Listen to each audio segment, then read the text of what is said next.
हाँ सुफियान क्या हाल है? ठीक ठाक। देखो यार बड़े दिन से तेरा इंतजार कर रहा था। अरे तुझसे एक बात शेयर करनी थी। क्या हुआ? यार तुझे अपना पता है मेरे पड़ोस में एक नौशेरवान रहता था। अच्छा अच्छा वो स्मार्ट सा हेल्दी सा बच्चा, बड़ा शाही सा होता था। बड़ा शाही सा था वो। हाँ, हम उससे उसका मजाक भी करते रहते थे कि ये भोला सा बच्चा सही है। सही बात पॉइंट की है। हाँ वो ये कि वो यार बीबीएसएल मैनेजमेंट में मैनेजर लग गया। वो कैसे? एक साल के अंदर अंदर उसने इतनी कामयाबी हासिल कर ली। और वो कैसे? और मेरी तो भी हमेशा यही शिकायत रहती है कि पाकिस्तान में लक है, पावर है तो वो बंदे का फ्यूचर बनता है। इसमें हकीकत है यार, इसमें तो हकीकत है। नहीं ऐसा नहीं है, मुझे नहीं लगता कि ऐसा है। उसके पीछे क्या पावर होगी? क्या पावर आपकी नजर में उसकी क्या पावर है? उसके वालिद साहब बैंक में थे। नहीं बैंक में थे तो क्या हुआ? तो बैंक में थे यार, कोई ना कोई तो जुगाड़ किया होगा उन्होंने। देखो हम लोग ये बात फर्ज करते हैं ना, जरूरी तो नहीं कि ये बात हकीकत में ऐसी हो। तो यार क्यों ना हम उससे जाके पूछ लेते हाँ तो हैं। पूछ लेते हैं ना, असल हकीकत है क्या हम भी जानते हैं और इन लोगों को भी बताते हैं। आए देखते हैं जनाब।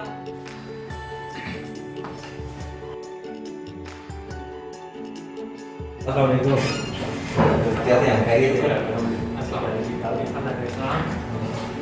और सब कैसे हैं? अल्हम्दुलिल्लाह जी, अल्लाह का एहसान। आप सुना खैरियत से? अल्हम्दुलिल्लाह। जी असल में हम लोग ये जानना चाह रहे थे कि कुछ ही अरसे में आपने माशाल्लाह इतनी प्रोग्रेस की और जी, आज जी। इस सीट पे बैठे हैं। जी जी हम लोगों को बड़ी क्यूरियोसिटी थी जी। कि कैसे अब तक का सफर थोड़ा हम शेयर करेंगे, शुरू से अब तक का कैसे आपने इस कोर्स को किया।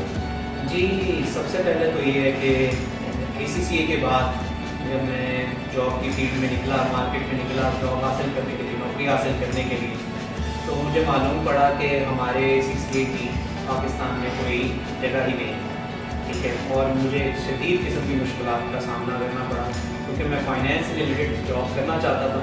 तो मैंने एज ए फाइनेंस की फील्ड की जॉब को चुना था। तो मैंने काफ़ी जगहों पर अपने CVs डाले, काफ़ी कंपनीज में कहा, काफ़ी लोगों से कहा कि अपने मेरे लिए कुछ रेफर करें, मुझे कुछ जॉब की अपॉर्चुनिटी दे जाए। लेकिन खातर वहाँ कई महीने की कोशिशों के बावजूद मुझे किसी एक जगह से सिंगल इंटरव्यू की कॉल भी मौसूल नहीं, जो कि मेरे लिए काफ़ी सरप्राइजिंग था क्योंकि मैं एक्सपेक्ट कर रहा था कि आफ्टर माई ACCA मैं एक अच्छी सी नौकरी पर जाकर बैठूंगा और कोई 40-50 हज़ार रुपये कमाऊँगा और घर वाले भी खुश और मैं भी खुश। लेकिन जब मुझे मालूम हुआ कि असल हकीकत जो है उन मेरे ख्यालात से बड़ी चेंज थी, तो मेरे लिए कुछ डिसअपॉइंटिंग भी था और कुछ परेशान कुन भी था। फिर उस वक़्त मेरे दिमाग में किसी ने ख्याल डाला कि अपनी ज़िंदगी में आपने कुछ भी काम किए हुए हैं तो उनको आप अपने CV के अंदर अपने कैरियर जो आपने जॉब फाइल रखी है किसी के साथ उसमें लिखें। तो मैंने अपने एक दोस्तों के साथ, जिसमें आप भी मेरे साथ शामिल थे, उनमें एक प्रोजेक्ट किया था जिसका नाम था promotions.pk और उसमें मैं एज ए सेल्स पर्सन के तौर पे हम लोग काम किया करते थे और डोर टू डोर और शॉप टू शॉप और हम लोगों के पास जाते थे और अपनी प्रोडक्ट्स के बारे में बताते थे।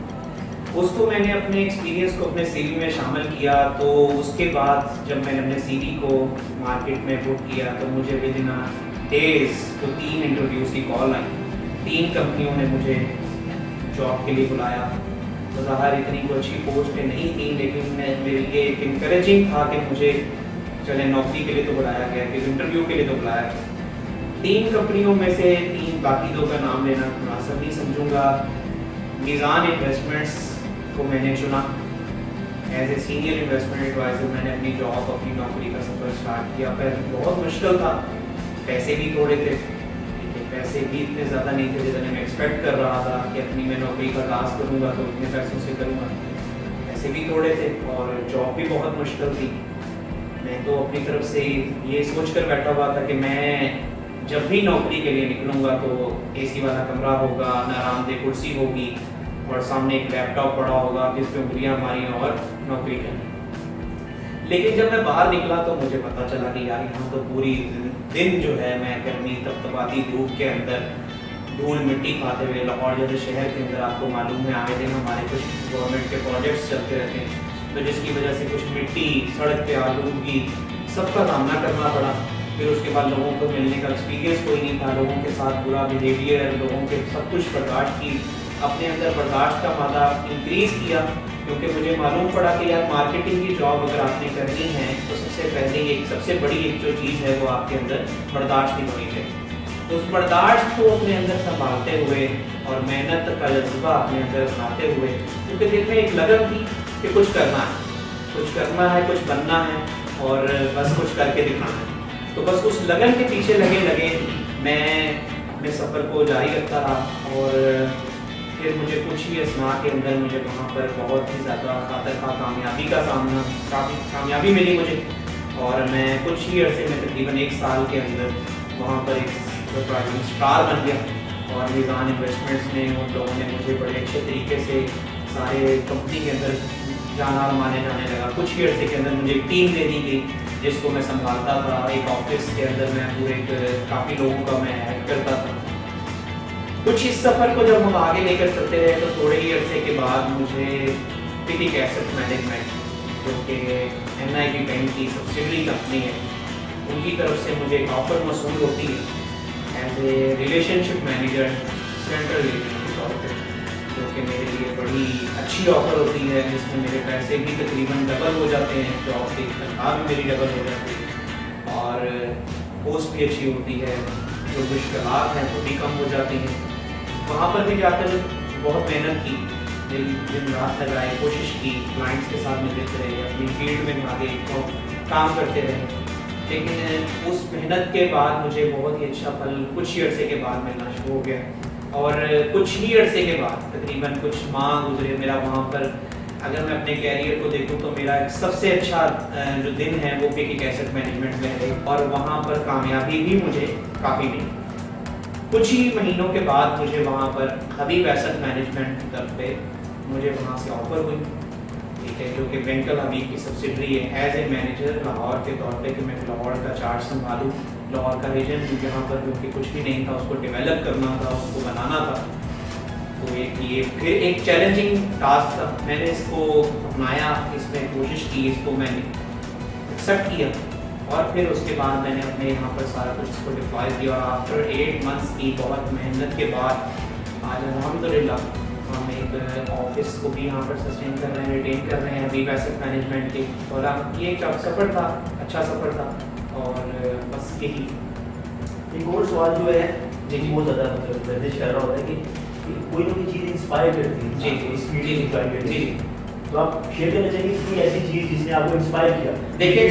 देखें जी मैं इंस्पिरेशन कोई ना कोई नहीं, बड़ी ज़रूरी चीज़ है इंस्पिरेशन अगर आपके पास ना हो तो आप कुछ भी नहीं कर सकते। अगर आपके पास इंस्पिरेशन होती है तो आप कुछ भी कर जाते हैं। मुझे याद है कि जब मैंने अपने ACCA को स्टार्ट किया और अपने उससे पहले क्वालिफिकेशन थी कैट की, तो मुझे कहा जाता था कि आप ये नहीं कर सकते, आप ये नहीं कर सकते और आपसे ये नहीं होगा। तो मैं जब उस वक्त मेरे दिल में सिर्फ एक लगन थी कि मैंने करके दिखाना है, मैंने ये करना है, मैंने करना है, और जब मैंने इस लगन के पीछे चला तो अल्हम्दुलिल्लाह बहुत अल्लाह का एहसान है कि मैं कैट के शुरू के पेपरों में ACCA के पेपर्स में एक हाई अचीवर के तौर पे मैं निकला। नो हाउ में जो अपने तालीमी कैरियर में इतना कोई ब्रिलियंट स्टूडेंट नहीं था, लेकिन जब एक इंस्पिरेशन आपके पास आई तो आपने एक एक्स्ट्रा ऑर्डिनरी एजुकेशन जो कि दुनिया में सबको करनी मुश्किल नज़र आती है, उसमें मैं एक अच्छा राइजिंग स्टार बना। मैं तो AC में बैठूंगा, मैं कमरे में बैठूंगा। जब मुझे वो नौकरी नहीं मिलेगी AC के कमरों वाली, मुझे पता चला कि नहीं यार जॉब तो है नहीं, तो पैसे तो कमाने हैं। ये वो एक इंस्पिरेशन थी, ये एक मोटिवेशन थी कि मुझे अब जब एहसास हुआ कि मुझे मेरे पास कोई काम नहीं और मैं कुछ भी नहीं कर सकता, तो मुझे फिर कुछ तो करना था। जब वो कुछ करना था तो अल्लाह ताला ने मुझे अल्लाह ताला की तरफ से मुझे एक जॉब, एक रास्ता दिखाया गया। जब मुझे रास्ता मिला तो फिर मैंने उस रास्ते में जितनी डेडिकेशन मुझसे हो सकती थी, जितनी मोटिवेशन हो सकती थी, सिर्फ इसलिए कि मैंने कुछ बनना। This is the inspiration point कि मैंने कुछ बनना है और अल्हम्दुलिल्लाह ये अल्लाह ताला का एहसान है कि आज over do you mister Kumar. अच्छा, अगर आप ये ना बनते तो क्या बनते, क्या प्लान था? जी बिल्कुल, जैसा कि मैं पहले भी बता चुका हूँ कि मैंने फाइनेंशियल स्टडीज़ की हैं, तो मेरा बचपन से ख्वाब तो यही था कि मैं फाइनेंस के अंदर ही जाऊँ और फाइनेंस की लाइन को ही चुनूँ और फाइनेंस के अंदर ही जॉब करूँ। और कंपनी के मेरी ड्रीम जॉब जो है वो ऐसे हुआ करती थी कि एज ए GM फाइनेंस या एज ए मैनेजर फाइनेंस के या एज ए CFO के तौर पे किसी कंपनी का चार्ज संभालूँ।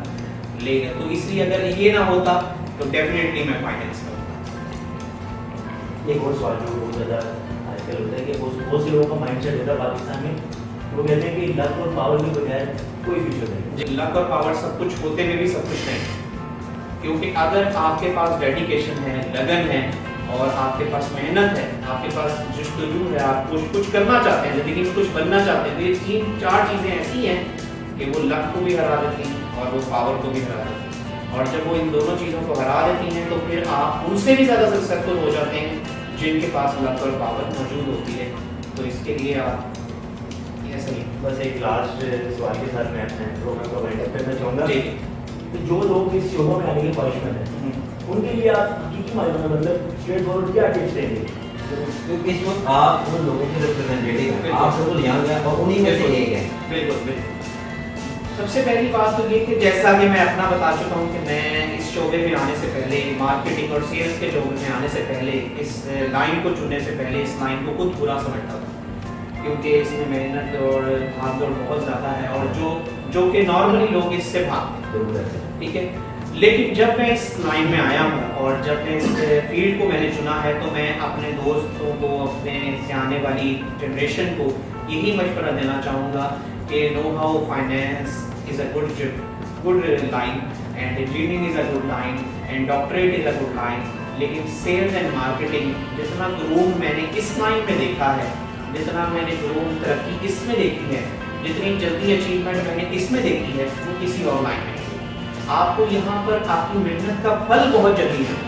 ये एक ऐसी फील्ड है कि जहाँ पर आप कुछ काम करते हैं, कुछ मेहनत करते हैं, तो उसका जो फल है वो बहुत ही जल्दी आपको हासिल हो जाता है। क्योंकि अगर आप फाइनेंस में मेहनत करते हैं तो एक लाइन है, एक असिस्टेंट मैनेजर, एक फाइनेंस मैनेजर, फिर उसके बाद आपको जीएम फाइनेंस, फिर सीएफओ, इस पूरे ट्रैक को गुजरने के लिए आपको कई साल लग जाते हैं।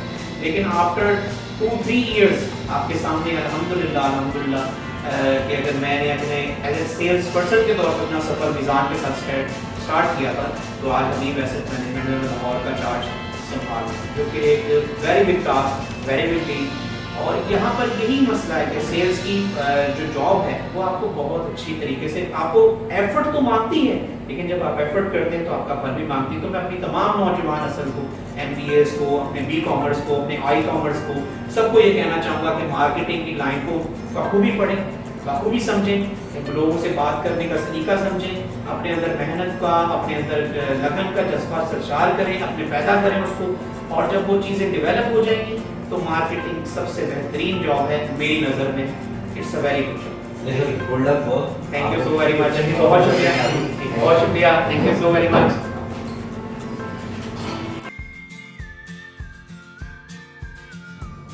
अभी हमने देखा कि महज फर्जी बातें कर लेने से और हाथ पे हाथ रख के बैठे रहने से आपकी जिंदगी में कोई तब्दीली नहीं आने वाली। तो प्लीज आगे बढ़े इस यकीन के साथ कि आप भी अपना नाम और मकाम पैदा कर सकते हैं। हो गया? हाँ जी, हाँ जी। अगर आप ये समझते हैं कि इस वीडियो से किसी का भी फायदा हो सकता है तो इस वीडियो को लाजमी शेयर करें। बहुत शुक्रिया। मैं तो पहले ही कहता था यार ये बंदा कुछ समझ करेगा। हाँ मुझे पता है, जैसे तूने कहा नहीं, सीरियसली